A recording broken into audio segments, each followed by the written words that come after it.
মালপোয়া বানাতে গিয়ে ঘাবড়ে যাচ্ছ, কিছুতেই মালপোয়া ফুলছে না?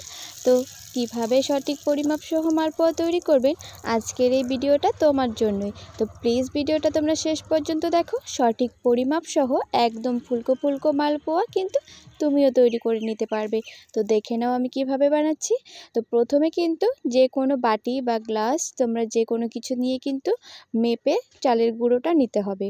তো এখানে আমি একটা ছোট বাটি দিয়ে 2 বাটি পরিমাণ চালের গুঁড়ো নিয়েছি, আর নিয়েছি হাফ বাটি পরিমাণ সুজি। আর সেই বাটি দিয়েই আমি দিয়ে দেব 1 বাটি পরিমাণ ময়দা। যতটা পরিমাণ চালের গুঁড়ো নেবে তার হাফ নিতে হবে ময়দা, তার হাফ বাটি পরিমাণ নিতে হবে কিন্তু সুজি।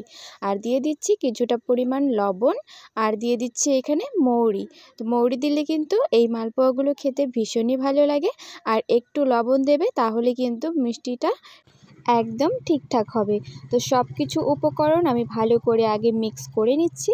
এবার এর মধ্যে একটু একটু করে জল দিয়ে ভালো করে কিন্তু ব্যাটারটাকে গুলিয়ে নিতে হবে। আর কি বলো তো, একবারে বেশি পরিমাণ জল দিয়ে দিলে কিন্তু ব্যাটারটা ঠিকঠাকভাবে হয় না, এর মধ্যে গুটি গুটি ভাব থেকে যায়। তো প্রথমে আমি ভালো করে হাত দিয়েই কিন্তু ফেটিয়ে নিয়েছি। আর আমার কাছে মনে হয় এই হ্যান্ড ব্লেন্ডার এসবের থেকে কিন্তু হাত দিয়ে করে নিলে বেস্ট। তো আমি হাত দিয়েই করেছি। তারপর আমি পরিমাণ মতো গুড় নিয়েছি। তোমরা যেরকম মিষ্টি খেতে পছন্দ করো সেই অনুযায়ী কিন্তু গুড় নিতে পারো। আর তোমরা কিন্তু গুড়ের বদলে কিন্তু চিনিও নিতে পারো। তো ভালো করে গুড়টাকে গলিয়ে নিয়েছি। তারপর গুড়টাকে আমি ছেঁকে নিচ্ছি, কারণ গুড়ের মধ্যে কিন্তু অনেক নোংরা থাকে। তো অবশ্যই কিন্তু গুড়কে প্রথমে ভালো করে ছেঁকে নিতে হবে। তো গুড়টা আমার ছেঁকে নেওয়া হয়ে গেছে। এবার কিন্তু আমি আগে যে গামলাটার মধ্যে গুড়টাকে গুলিয়েছিলাম সেই গামলায় ঢেলে নিচ্ছি, কারণ এখানে কিন্তু আমার ব্যাটারের পরিমাণটা অনেকটাই হয়েছে। তো এবার আমি এই ব্যাটারের মধ্যে গুড়টাকে ভালো করে মিক্স করে নিচ্ছি। আর অবশ্যই কিন্তু ভালো করে মেশাতে হবে। তো ভালো করে গুড়টা দিয়ে ব্যাটারটাকে মেখে নিচ্ছি। আর তোমরা যদি বেশি পরিমাণ এখানে জল দিয়ে দাও বা গুড়টা দিয়ে দাও, যদি এখানে তোমাদের মনে হয় যে বেশি পাতলা হয়ে গেছে, তাহলে কিন্তু তোমরা একটু গুঁড়ো দিতে পারো। তো এবার দেখিয়ে দিচ্ছি ঘনত্বটা তোমাদের। তো ব্যাটারটা কিন্তু একদম ঠিকঠাক আছে। তোমরা চাইলে আরেকটু ঘন করেও গুলিয়ে নিতে পারো। তো আমার কাছে মনে হলো একদম ঠিকঠাক আছে, তো আমি এরকমভাবে গুলিয়ে নিলাম। তো এবার আমি উনুনটাকে ধরিয়ে নিয়ে কড়াইতে কিছুটা পরিমাণ তেল দিয়ে দিলাম। আর এবার কিন্তু আমি পিঠেগুলো ভেজে দেখাবো। তো একটু একটু করে হাতা দিয়ে নিয়ে আমি দিয়ে দিচ্ছি। আর দেওয়ার সাথে সাথেই দেখতে পাচ্ছ কত সুন্দর কিন্তু একদম ফুলকো ফুলকো বলের মতো হয়ে গেছে।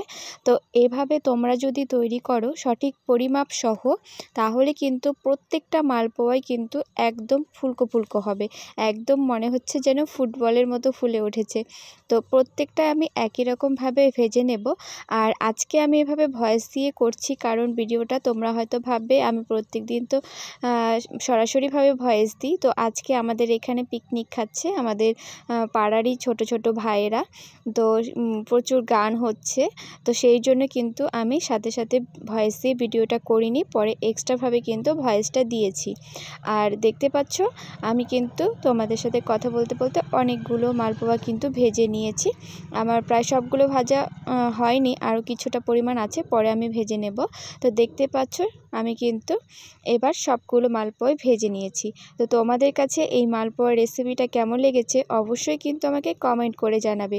ভালো লাগলে একটি লাইক করবে।